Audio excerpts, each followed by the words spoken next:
Olá, seja bem-vindo ao Decisões, nosso primeiro episódio de 2025, te mostra como tomar as melhores decisões na tua vida, baseada em gente que tá tomando as melhores decisões no mercado.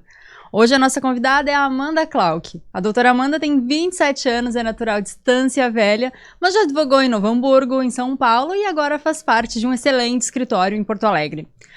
Além da carreira extensa, em que pese a pouca idade, a doutora Amanda atenta para uma nova experiência, para uma nova advocacia muito mais moderna, focada na qualidade dentro de uma advocacia do cliente final. Seja bem-vinda, doutora Amanda. Muito obrigada, doutora Lúbia. É um prazer estar aqui contigo. A gente já estava há tempo para marcar essa conversa e eu acho que este é um momento muito apropriado, até pela nossa última vivência, né? Que agora eu ingressei, no mestrado em Direito da URGS, sob forte influência da doutora Lubiane. Eu fico feliz de influenciar positivamente e eu tenho certeza que vai ser um sucesso. Tu vai adorar o mestrado, que tu vai adorar as disciplinas depois na tua dissertação. Conta comigo. Obrigada, Às igualmente, vezes nessa né? caminhada a gente não encontra pessoas dispostas a nos ajudar genuinamente e sem ganhar nada com isso. Exatamente. E eu já fui ajudada e agora eu tenho a obrigação de ajudar também alguém. A gente vive sempre nessa corrente, né? Tudo Com que certeza. recebe, retribui para o universo. Então tu pode contar comigo. Igualmente. Amanda, vamos começar nossa conversa falando em Porto Alegre e Estância Velha. Nasceu em Estância Velha, mora em Estância Velha, mas advoga em Porto Alegre. Como é que tu lida com esses quilômetros diários? Olha, na verdade, a maioria das pessoas veem isso como algo negativo. Hoje, para mim, apesar de que eu tenho a opção também de morar em Porto Alegre, acaba sendo um momento que eu consigo desligar. E além de utilizar esse tempo para desligar, eu utilizo ele também de forma produtiva. Eu poderia ir escutando tão somente uma música, mas aquelas horas de trânsito de Estância Velha a Porto Alegre, eu acabo utilizando para estudar, para escutar podcast, para aprimorar meus conhecimentos e até para me preparar para algumas questões de trabalho, da vida acadêmica, dentre outras coisas. Mas a gente que está nessa fase da advocacia digital, que a gente tá sempre colado no celular, de Instagram, de WhatsApp, de ligações. Quando eu tô no trânsito, de fato, é o momento que eu desligo. Que eu esqueço que existe celular, que eu vou escutando a minha música, eu vou escutando meu podcast, vou escutando algo, por vezes, motivacional, que também ajuda muito no dia a dia. É uma terapia. Quase isso. Não é terapia, mas é terapêutica. Ai, exatamente. Amanda, o teu posicionamento hoje nas redes sociais é de uma advocacia familiarista. Mas tu tá migrando, tá alterando um pouco o teu viés. Conta pra gente como é que foi essa transição da advocacia familiarista para a nova advocacia que tu tá te dedicando. Na verdade, não é uma nova advocacia. Não? Não. Então conta, vai contando. Eu me formei na época da pandemia e naquela oportunidade, em razão, né, do Covid, do isolamento, eu acabei minimizando um pouco a questão da faculdade, porque as aulas passaram a ser online. E aí, na FMP, tinha a opção de fazer pós-graduação sem tu ser formado na época da inscrição. Então, tu poderia apresentar o diploma de graduação tão somente ao final do curso. E aí, eu pensei, bom, vou utilizar esse tempo que eu tenho mais disponível de forma produtiva. Uhum. E aí, eu me inscrevi na pós-graduação em Direito de Família e Sucessões. Logo depois que eu me formei, eu passei a integrar um escritório de advocacia mais pro lado de família, só que tudo que vinha de cível, criminal, eu acabava assumindo. Então, de certa forma, é algo que estava meio às escuras, mas que eu sempre atuei. Inclusive, quando eu fui para São Paulo, depois de estar nesse escritório em Novo Hamburgo, eu também acabava assumindo as demandas cíveis e as demandas criminais. Então, apesar de que eu sempre me posicionei nas redes sociais como advogada de família, eu também sempre atuei na área civil. Tanto que, quando eu voltei de São Paulo, eu voltei como coordenadora civil do escritório que eu atuava em Porto Alegre. Eu atuava no cível da Ortobon e da BRF e assumia algumas outras demandas cíveis também. Mas como a advogada que trabalhava comigo era um pouco mais... que também era muito próxima a minha, mas também é pro lado de família, eu acabei posteriormente indo pro direito de família também. Mas eu sempre gostei de cível, tanto que agora eu tô fazendo mestrado em direito na URGS e o meu tema é totalmente voltado para a área civil empresarial. Qual é o teu tema? É sobre a concorrência desleal digital. Ela é chique! Nossa, que da hora! E tu tem algum estudo prévio, assim, como foi teu projeto nesse meio? Concorrência desleal no digital. O que é concorrência desleal no digital? O meu projeto, ele foi baseado com a minha experiência prática nos contratos de franquia que eu tinha acesso no outro escritório que eu trabalhava. Hoje, a gente sabe que a era digital atinge dimensões que a gente, por vezes, não tem como controlar, ou até mesmo saber onde que uma informação que a gente está colocando no Instagram, ou num site, ou seja lá onde for, no WhatsApp, aonde que essa informação vai chegar. Como diz a Bettina Rudolph, é a maior esquina do mundo. É a esquina mais populosa onde a gente está sendo visto o tempo todo. Exatamente. E aí entra um problema. Como controlar? E este controle, muitas vezes, a gente coloca e aborda dentro dos contratos de franquia. Onde a gente tem a limitação do franqueado, por exemplo, de não poder realizar a abertura de outra loja no mesmo segmento por 24 meses, por exemplo. Ou num determinado espaço territorial, no mesmo bairro, na mesma cidade, dentre outras questões que podem ser abordadas dentro da cláusula de não concorrência. Só que o que acontece? Tem muitos franqueados que encerram um contrato de franquia e eles vão para outro estado, abrir outra loja, muitas vezes no mesmo segmento. As limitações da cláusula de não concorrência, às vezes dizem respeito apenas e tão somente ao espaço, às vezes tempo, né, que podem não estar de acordo um com o outro, enfim. Só que qual é o problema? A gente, hoje, utiliza o Instagram como forma de venda. Hoje, eu, franqueadora, posso ter a minha loja, eu vender determinado produto, eu encerro este contrato de franquia, vou para outro estado vender o mesmo produto, mas sem necessariamente infringir a cláusula de não concorrência, porque eu não estou no mesmo espaço territorial. Só que eu utilizo o mesmo Instagram, onde estão armazenados todos os meus consumidores.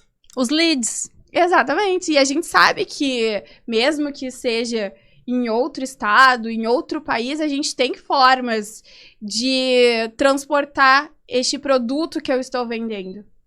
E aí, isso inviabilizou que a multa que está abordada na cláusula de não concorrência fosse devidamente cobrada. Porque, em tese, eles não estariam infringindo a cláusula de não concorrência. Porque eles estão em outro lugar. Mas é outro lugar dentro do digital, é um lugar só? Exatamente, só que o digital, hoje, referente à cláusula de não concorrência, não veio abordado nem no anteprojeto de reforma do Código Civil. E aí começaram a ter muitos problemas para que a gente conseguisse, de fato, executar essa cláusula de não concorrência, embora contratualmente prevista. E aí, como é que a gente vai delimitar essa questão digital? Porque a gente não tem como, necessariamente, hoje, ter uma dimensão de onde essa informação, ou onde esse post que eu tô colocando, ele vai chegar. E aí, o que muitos franqueados, quando começaram a se dar conta disso, e a gente começou a distribuir ações, se antenaram. Começaram a não compor o quadro de sócios, porque a cláusula de não concorrência, ela diz respeito aos representantes legais, todos aqueles que compõem o quadro societário daquela antiga franquia. E aí, eles atuam de forma indireta. Eles não estão no quadro de sócios, mas estão lá no Instagram, distribuindo stories, distribuindo informações, estão compartilhando posts no Facebook, dentre outras coisas. Então, já acharam uma forma de driblar essa cláusula de não concorrência e também todos os argumentos que nós vínhamos trazendo da era digital. Agora, o problema é que não há nada previsto legalmente acerca dessa temática e nós também não temos jurisprudência que nos traga qualquer segurança jurídica a respeito do tema. Nem garantia, uma garantia nem para um, nem para outro. É simplesmente existe e como vamos resolver. Porque de um lado tem o cliente franqueador e de outro lado tem o cliente franqueado. Então, como eu advogo? Exatamente. Não tenho segurança jurídica nenhuma para advogar nesse sentido.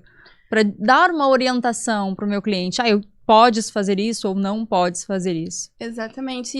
E agora falando pela parte do franqueador, que era para quem eu advogava na época, a cláusula de não concorrência, ela acaba sendo, desculpa a nomenclatura, mas inútil, né? Dentro porque a gente do ambiente não digital, sim, porque ela existe para o ambiente físico, ela existe para o negócio físico, para uma loja física. Exato. Hoje, as lojas não são mais físicas. Sim. Então, o meu tema no mestrado, junto com o professor Bruno Miragem, é justamente trazer uma reflexão sobre isso e talvez até uma solução, né? Aí eu sou puxa-saca do orientador da doutora Amanda. Pra mim, é o melhor professor da URGS. Eu sou fã dele. Tu tá em ótimas mãos. Não poderia estar em mãos melhores. Ele é realmente espetacular. Amanda, tua atuação hoje, dentro do escritório novo. Tu migrou de escritório, conseguiu uma colocação alta. Onde tu tá trabalhando hoje e o que é que tu faz? Atualmente, eu tô trabalhando em um escritório de advocacia em Porto Alegre, na Padre Chagas, em que é um escritório mais voltado para o que eu de fato gosto. Ele junta o direito de família, junta o direito civil e o direito empresarial, tudo na área que hoje eu estou atuando e que, modéstia à parte, eu acho excelente, que é o planejamento sucessório e patrimonial, que é um tema super em alta, né, que vem sendo muito procurado, não só por pessoas físicas, mas principalmente por empresários, especialmente por conta da questão da reforma tributária. Não sei só por questão da reforma tributária ou pelo amadurecimento do empresário no Brasil. O empresário hoje já não é mais um cara tão leigo ou um cara tão despreocupado com o futuro. Não só com o seu futuro, mas o futuro dos seus quando ele não estiver mais aqui. O empresário hoje no Brasil, ele é um cara mais consciente de um legado que ele deixa. Porque a empresa dele pode fechar as portas, mas aquilo que ele deixa para a família, aquilo que ele planta, que gera frutos em um futuro distante, esse é o legado que ele deixa. Então, a advocacia para empresários, ela vem sendo muito forte. Porque hoje em dia, todo mundo que tem uma empresa é um empresário, não precisa ser um grande empresário. Pode ser um microempresário, pode ser um empresário de pequeno porte, mas a maioria das famílias conta com pelo menos um empreendedor. Esse empreendedor vai ter a sua família. E como que ele vai deixar essa família? Às vezes ele desenvolve um vínculo com o advogado que já resolve problemas para ele lá na empresa, que já resolve problemas na esfera trabalhista, na esfera civil. Quando chega no direito de família, o empresário se vê sozinho. O empresário se vê abandonado. E é aí que o escritório, que tem um braço familiarista dentro do seu conjunto de atividades, ganha muito dinheiro. Conta pra gente como é que é o teu trabalho dentro dessa esfera trabalhista para empresários.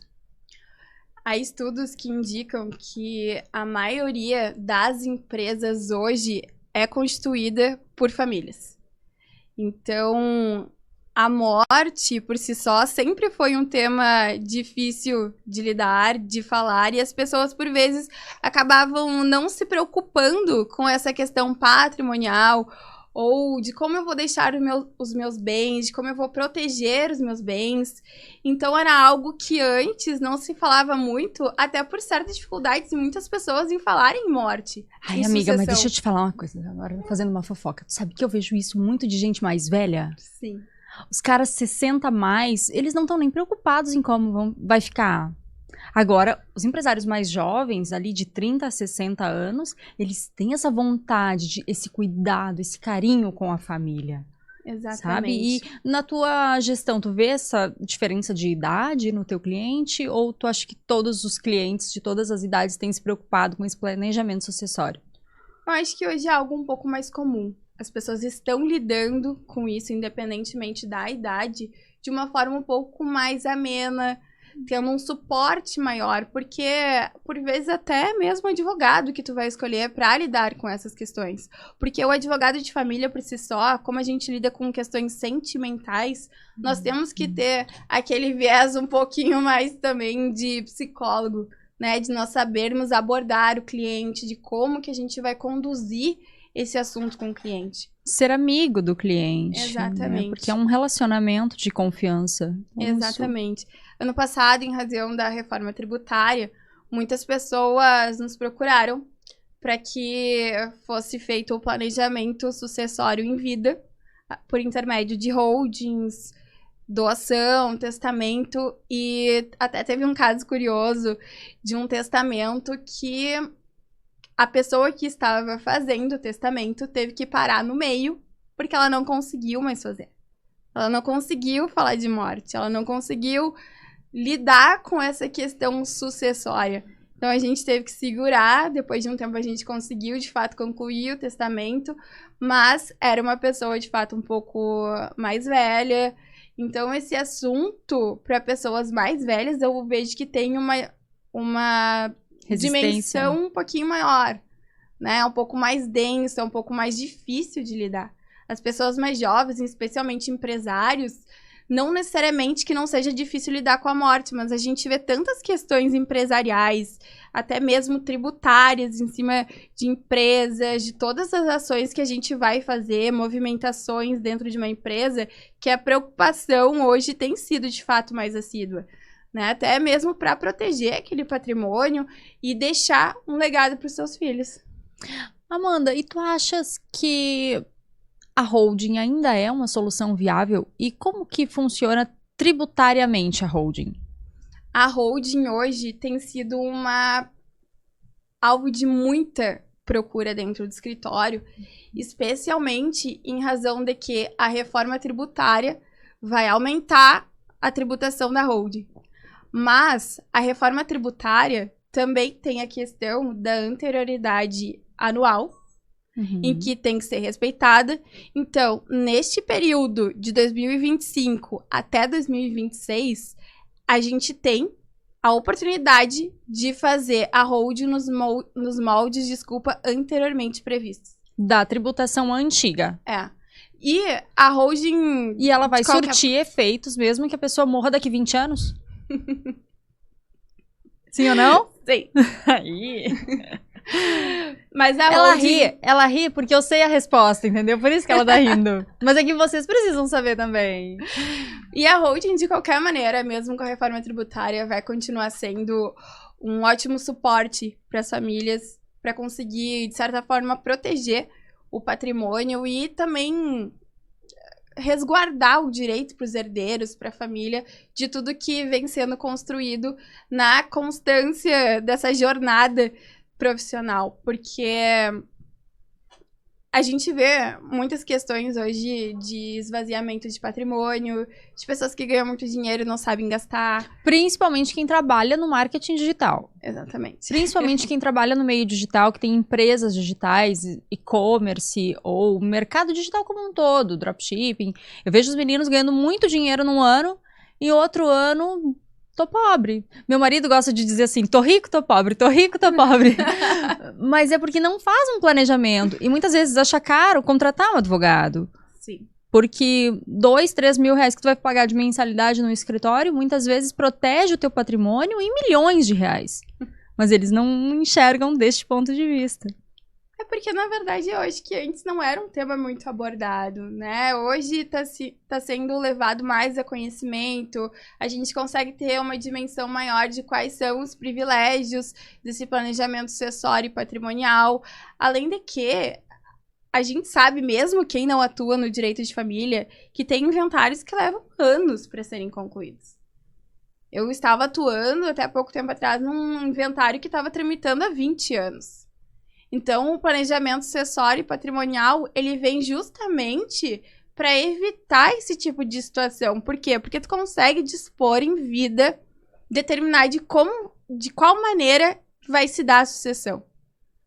Por intermédio de doação, de testamento, dentre outras questões. A gente tem à disposição das holdings, das offshores. Então, hoje tem uma gama de instrumentos para que não haja, por exemplo, um inventário de 20, 30 anos, jogando baixo, inclusive, né? Que pode deixar a tua família na miséria. Pode ser que tu tenha construído um patrimônio enorme, mas que por falta de cuidado, a tua família perca. E aqui a gente não entra nem só na questão de patrimônio, né? A gente entra também na esfera emocional, no desgaste de muitas famílias, porque tem brigas, tem discussões, tem coisas bastante densas, digamos assim, que a gente precisa enfrentar num curso de um inventário, em que podem sim ser...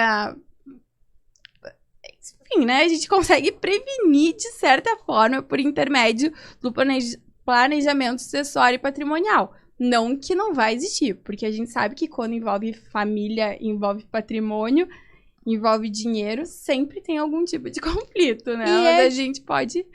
Mas o planejamento sucessório, patrimonial e o planejamento empresarial também vem ganhando um grande espaço dentro da advocacia. E é difícil também a família hoje, que os dois, que marido e mulher, se conheceram com 20 anos e só namoraram entre eles a vida inteira e morreram casados. Essa é a exceção da exceção. A grande maioria das famílias houve um divórcio, tem filhos do primeiro casamento, filhos do outro casamento, depois filhos juntos. Então fica complicado de dividir e enseja essas brigas, essas discussões que trazem esse prejuízo. Pois então, aí que entra muita atuação do advogado familiarista. O planejamento sucessório, patrimonial e planejamento empresarial, ele é uma área multidisciplinar. Eu não tenho como eu, advogada de família, atuar sozinha, sem atuação de um advogado tributarista, sem um advogado civil, sem um advogado que atue também na área empresarial. Então, é por isso que ali dentro do escritório nós temos todas as áreas que a gente consegue oferecer um serviço de qualidade em uma área que clama a qualidade em todas as esferas jurídicas, não só do direito de família, não só do direito empresarial, não só do direito tributário. E hoje também a gente tem que atentar para algumas questões de família que podem sim ser discutidas lá no processo de inventário ou até mesmo para proteger o empresário, porque não é raro a gente ver na prática alguns empresários com muito dinheiro que começam a namorar, que não têm um contrato de namoro ou que não fazem um pacto antinupcial e aí depois, lá no processo de inventário, vem uma ação de reconhecimento de união estável pós-mortem.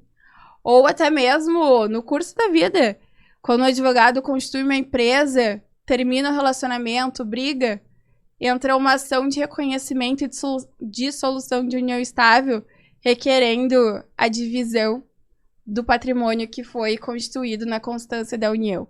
E aí a gente entra, enfim, em diversas brigas, muitas vezes até empresariais, porque a união estável, ela segue o regime da comunhão parcial de bens.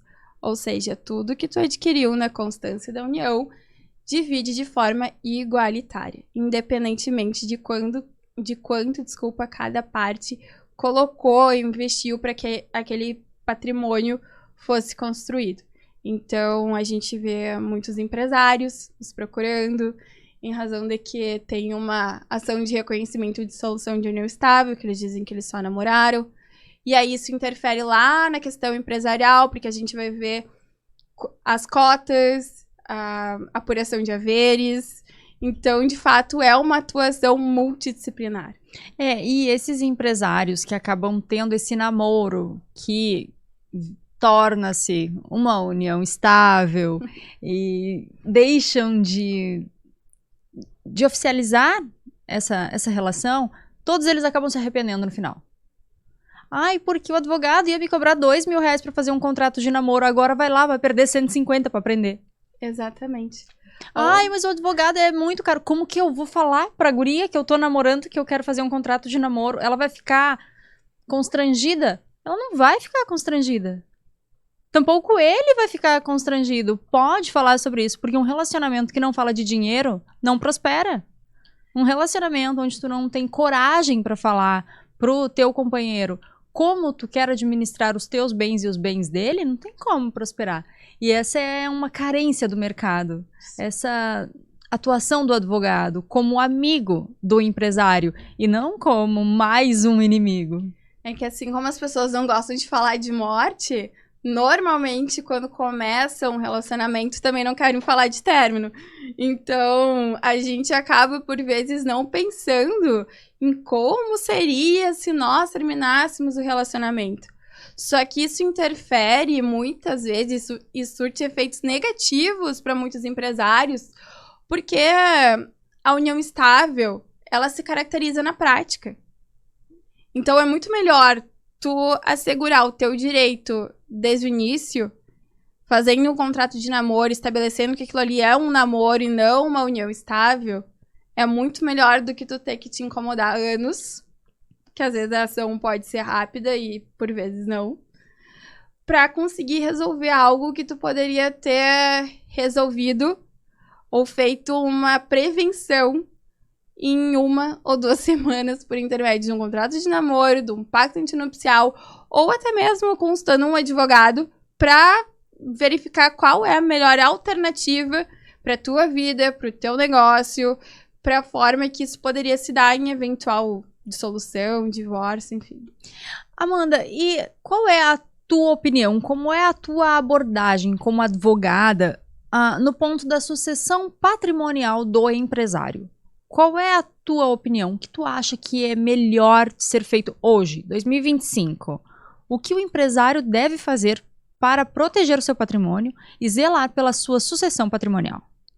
O ideal hoje, que eu recomendo sempre, especialmente pelas questões tributárias e empresariais, é procurar um advogado para analisar o caso concreto. Porque é muito difícil tu dar uma resposta, digamos que universal, porque existem diversos tipos de empresa, diversos tipos de família e diversos tipos de patrimônio. Tá, deixa eu te dar um exemplo.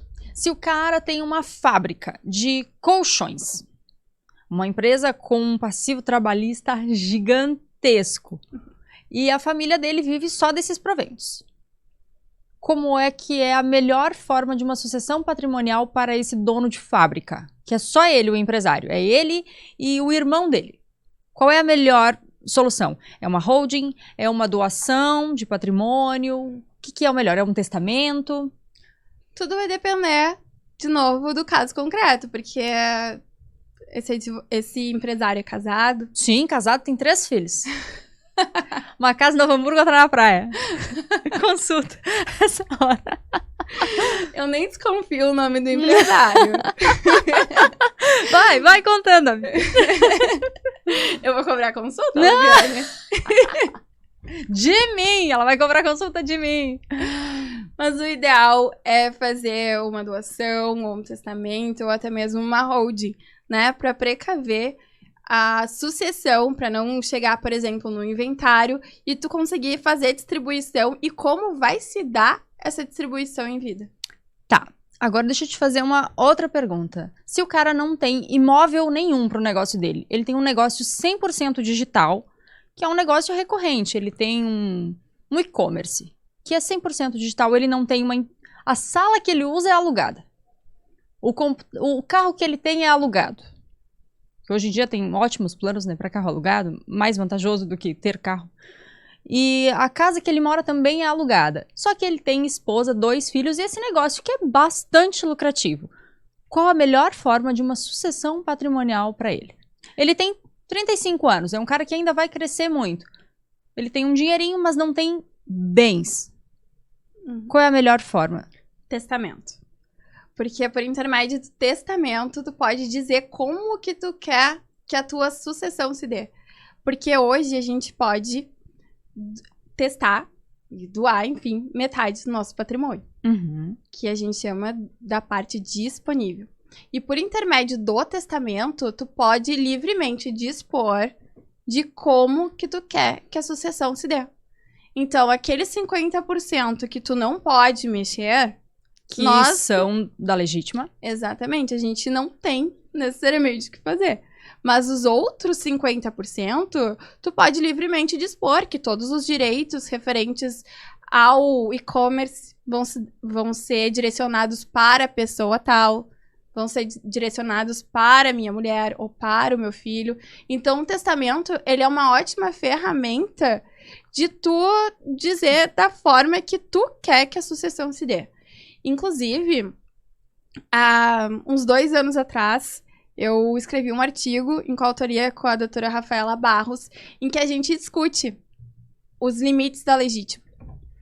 Porque hoje, não necessariamente a gente quer deixar 50% do nosso patrimônio para os nossos herdeiros. A gente sabe que tem muitas famílias que tem um filho que herda que nunca conheceu o pai. Então, a gente defende, nesse nosso artigo, a diminuição da legítima. Porque também isso fere a autonomia privada das pessoas. Porque como eu não posso dispor 50% do meu patrimônio? É meu, eu que construí. Eu sou titular disso. Claro que tem toda uma discussão econômica por trás disso, de deixar os filhos bem amparados, dentre outras coisas, mas a nossa realidade hoje é totalmente outra de quando esse artigo foi instituído. Sim. De quando ele foi elaborado. Então, nesse artigo, a gente defende muito a diminuição da legítima. Como eu disse anteriormente, tem discussões referentes acerca das questões econômicas dessa diminuição da legítima. Mas a gente tem que pensar e tem que trazer essas questões, especialmente numa área que a gente fala muito sobre autonomia privada, autonomia da vontade. De eu livremente dispor, ou pelo menos dispor mais do que 50% do que eu tanto lutei a minha vida. Pra dizer que eu quero que fique com tal pessoa. Sendo para privilegiar um filho, para privilegiar a esposa, para privilegiar quem eu quero que seja privilegiado. Exatamente. E enquanto a gente não pode fazer isso, o planejamento sucessório acaba sendo uma ótima ferramenta, especialmente através do testamento, em casos assim como eu relatei agora, porque a gente pode livremente dispor como a gente quer que se dê a nossa sucessão na parte disponível. Que tem muita gente que não faz testamento, né? Então, a grande maioria. Geralmente quem precisa não faz. Então, deixa lá pro inventário. E o inventário, às vezes, leva 10, 15, 20 anos. Eu tenho a impressão de que quem faz um testamento, quem faz um planejamento sucessório, demonstra mais amor pelos seus do que quem não faz. Porque é uma preocupação, né? Só que a gente tem outra questão aqui muito importante também, que é a questão tributária. Porque muitas pessoas correram no ano passado para fazer doação, para fazer testamento. Porque a alíquota, a partir de agora, vai passar a ser progressiva, de acordo com o valor do imóvel. Então, antes era uma alíquota única aqui no Rio Grande do Sul. E hoje pode atingir valores bastante homéricos, que acaba não valendo a que pena. inviabilizam a sucessão, que inviabilizam esse... Porque é o valor líquido que tu tem que ter ali, né? Então, muitas pessoas... E os herdeiros não têm. Muitas vezes os herdeiros não têm, principalmente quando o pai teve um grande patrimônio ou a mãe deixou um grande patrimônio, os herdeiros, principalmente se ainda estão em idade escolar, não dispõem desses valores para fazer os pagamentos, que são antes da posse do imóvel. E aí, por isso que a gente da propriedade, não, a posse continua. Por isso que a gente fez muitas doações no ano passado, porque a alíquota ainda era única. E aí a doação seguia essa alíquota, que agora tende a aumentar, obviamente, por ser progressiva. E, mesmo assim, acabava sendo valores bastante altos, né, para o doador, para deixar aquele imóvel para o seu filho. E o inventário administrativo? Qual a tua opinião sobre o inventário administrativo? Acha que é viável, é válido ou é melhor fazer... Ou ainda é melhor já... Bom, eu ia falar em litígio, mas se tem litígio não dá para ser administrativo. O inventário extrajudicial, até pouco tempo atrás, ele tinha óbice quando tinham menores envolvidos, incapazes, ou quando tinha testamento. Porque quando tu tem testamento, tu precisa pedir o registro desse testamento pela esfera judicial e aí tu pode fazer o inventário. Então, não teria como, com testamento, fazer a abertura de um inventário extrajudicial e nem quando tem filhos menores. Ano passado, salvo engano, em junho ou julho, não me recordo exatamente, teve uma resolução do CNJ em que foi admitida, então, a abertura de inventário extrajudicial quando tinha filhos menores. E também testamento. Então, hoje as pessoas acabam optando muito pelo inventário extrajudicial, especialmente pela questão temporal, que aí é muito mais rápido, tu consegue resolver em questão de semanas, junto com o tabelionato, quando não tem litígio, obviamente, né? Do que o inventário judicial, além de que é extremamente custoso, né?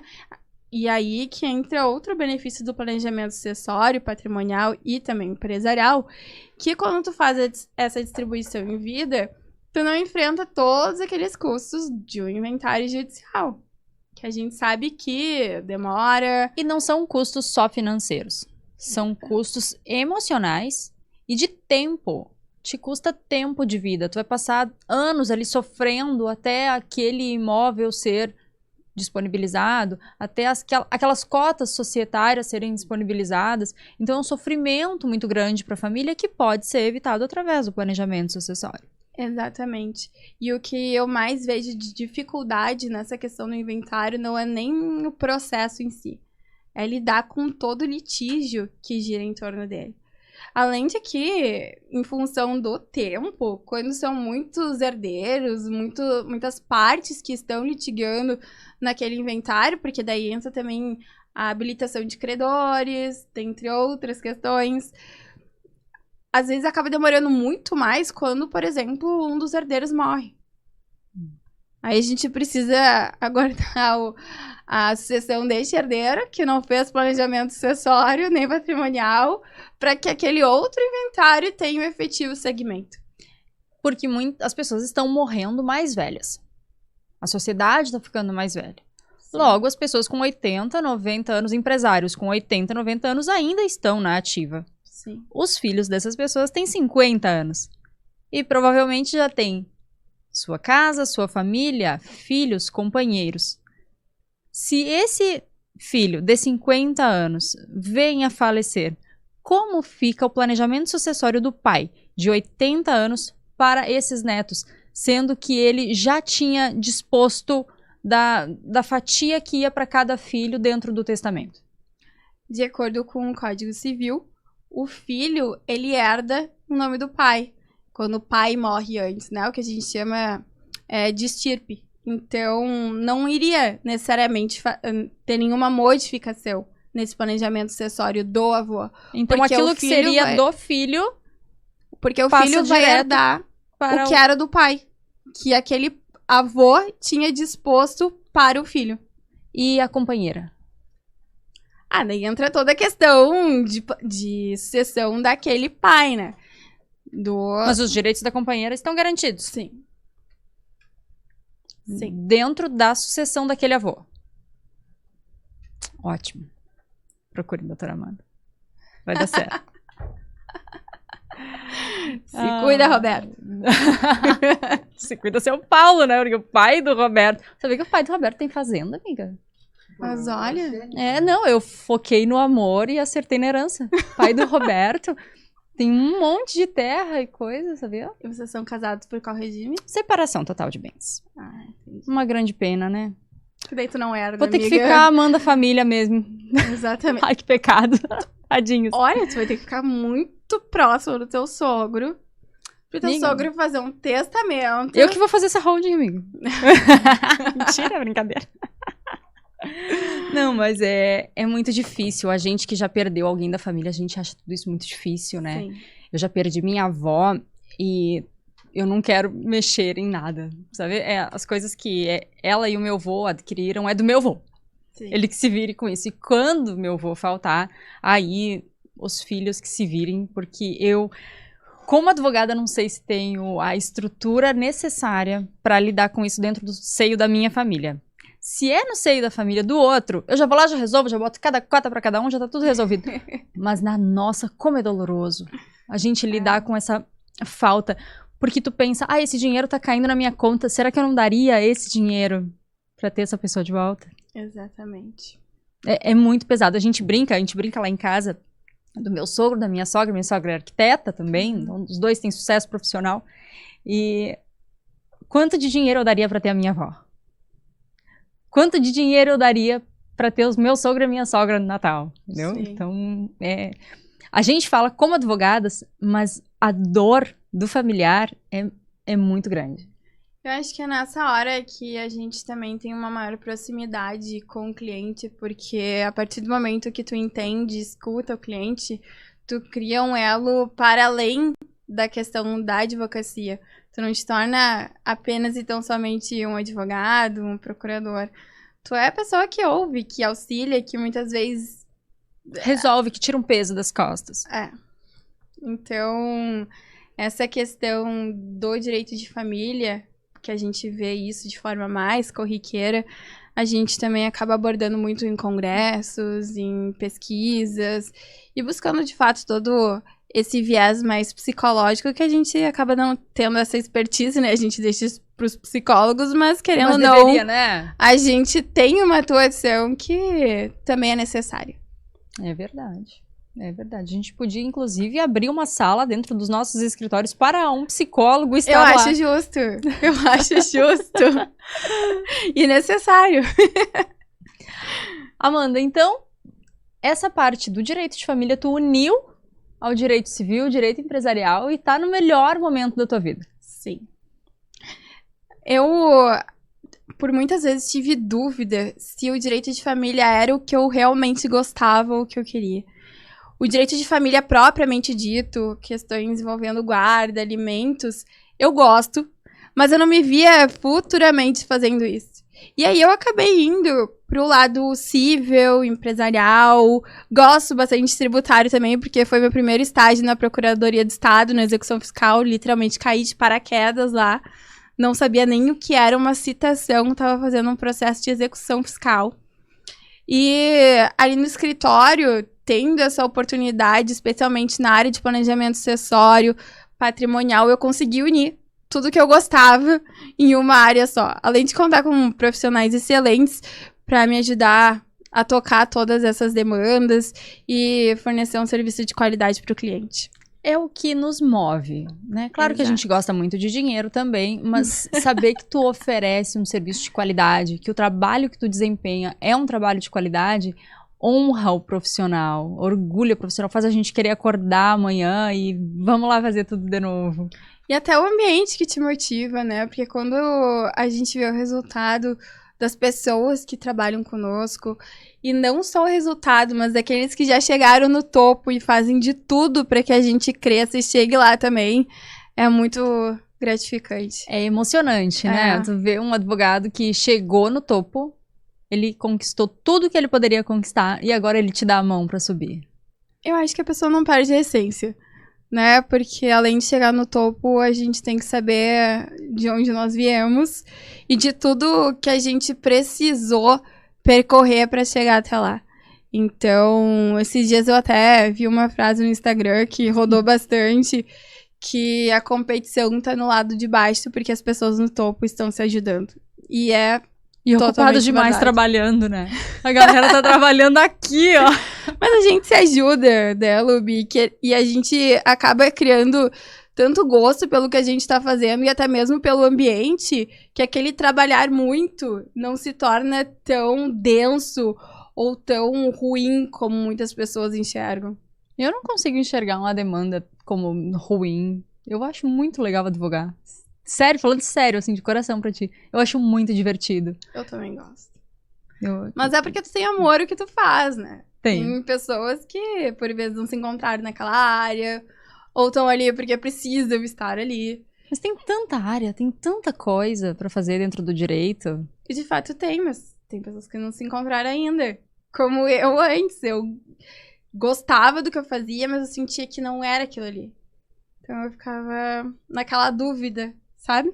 E quando a gente acha a nossa certeza, parece que tudo flui. Falando em tudo flui, quais são os teus planos, assim, pra curto prazo? Hoje tu tá com 27 anos.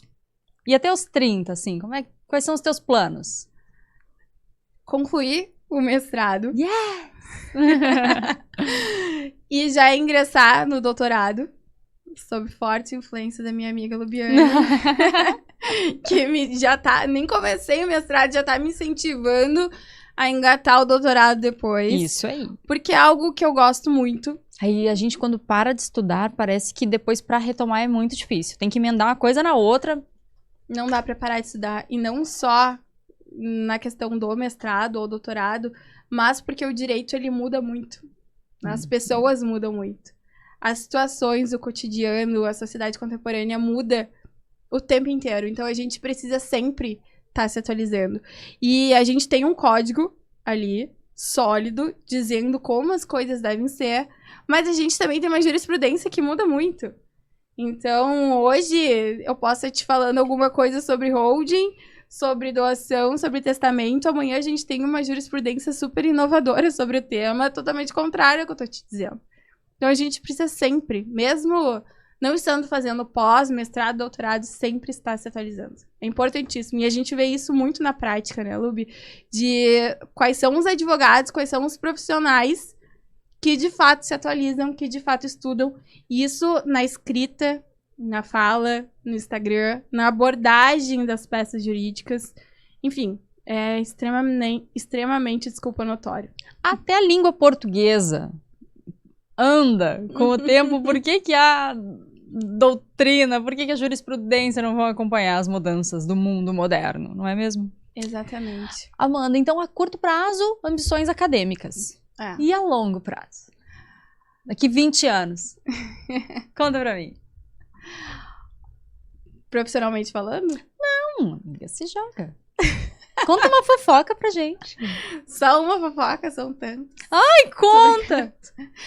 Bom, eu pretendo terminar o meu mestrado, fazer o meu doutorado, crescer no escritório, crescer muito nessa área de planejamento sucessório, patrimonial, civil, empresarial, que é o que eu realmente gosto, né? Hoje eu lido muito com a questão do planejamento sucessório e patrimonial, mas a gente não sabe o que pode acontecer ali na frente, especialmente agora estudando com o Bruno os contratos de franquia, os contratos propriamente ditos. Então, a gente vai estendendo essas áreas do conhecimento e de atuação. E na vida profissional, tu sabe que o meu maior sonho é ser mãe, é ter minha família. Então, são planos que daqui 20 anos... Até daqui 20 anos, vai rolar esse negócio de ser mãe, ter família? 20 anos, Lúbi. É, mas 20 assim? pra frente ou... Não, 20 é muita coisa. Agora? Não, agora também não. Né? Vou lhe tirar o dia. Vamos focar no mestrado por enquanto e crescer profissionalmente. Mas daqui uns 4, 5 anos, talvez. Olha, é breve. É breve. Daí a gente grava um pod com o bebê no colo. Ou grávida. Amanda, muito, muito obrigada. Foi um prazer te ter aqui. Foi um prazer aprender contigo e ouvir o teu ponto de vista sobre o planejamento sucessório, sobre o direito civil, sobre os empresários e a relação dos empresários e das suas empresas para com a advocacia.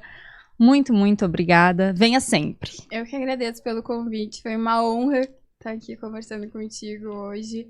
E com certeza voltarei. Logo mais teremos mais assuntos pra eu conhecer novidades. Como é que as pessoas te encontram? Qual é teu Instagram, Facebook? O que tu usa? O meu Instagram é hclauk. Hclauk. E também por intermédio do LinkedIn, buscando só pelo meu nome lá. Amanda Clauk. Gente. Aí eu tô no escritório agora, desculpa te interromper. Por favor. No CDM Advogados. em Porto Alegre, que fica na Padre Chagas, número 415. Maravilhoso, maravilhoso. Inclusive, ela trabalha com um ex-professor meu, ó. Conheçam, vamos lá conhecer. Gente, muito obrigada. Já agradeci a Amanda, quero agradecer vocês também. Muito obrigada por assistir mais um episódio nosso. Eu espero agora em 2025 ter um pouco mais de assiduidade, né? Porque eu tô relapsa, mas é que eu tô tocando a vida aqui do outro lado. Não dá pra ter tudo, mas o pouco que a gente conseguir, a gente vai ter. Eu espero encontrá-los mais vezes. Por favor, comentem aqui no vídeo, contem pra gente as suas histórias de planejamento sucessório. Como foi que a sua família se planejou para a sucessão? Ou se ela não se planejou? Conta que a gente quer saber também. Um beijo, até mais. Obrigada.